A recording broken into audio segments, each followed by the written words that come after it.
تەوی کۆچبەرکردنا بدارێ زۆریya gelê Efrînê û mayîna wan li kantona Şehbayê li hember dorpêçê û kêmderfetan li ber xwe didin. Li kantona Şehbayê hunermendên Efrînî karîbûn çanda xwe di hemû aliyan de nîşan bidin, bi taybetî jî di aliyê wênexêziya derbirîner de. Hevseroka komîna wênexêziyê ya kantona Şehbayê Sabah Elî diyar kir ku tabloyên ku ew xêz dike êşa koçberiyê vedibêjin. رسم برنادو أم هاتن فرجي ما بر عذاب ومأساة مادي لأنه تشتقتنا بي أم برسمينا بس رغم وي تشتي كيجي أم مصر بين يعني إنه خلص لازم حتى تشتقتنا بي أم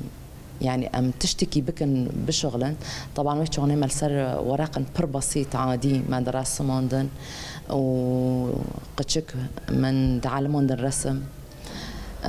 ما بوي ورقني تفي بسيط ما دخست كشبريه خو أم رسالك خو يعني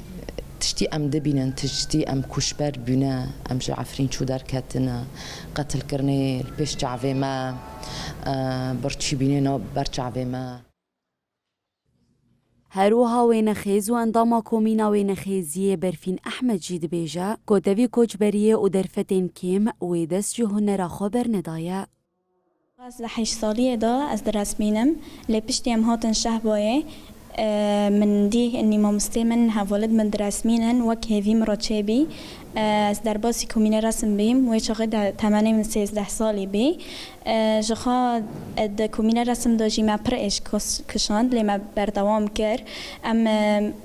destpêkê me tazlîl bir piştre em derbasî fehm bîm piştre akrîlîk û mezeyatî jî bir em sê meዕرض hazir bîm du deyê malê ciwana bîn yek jî yê me bî.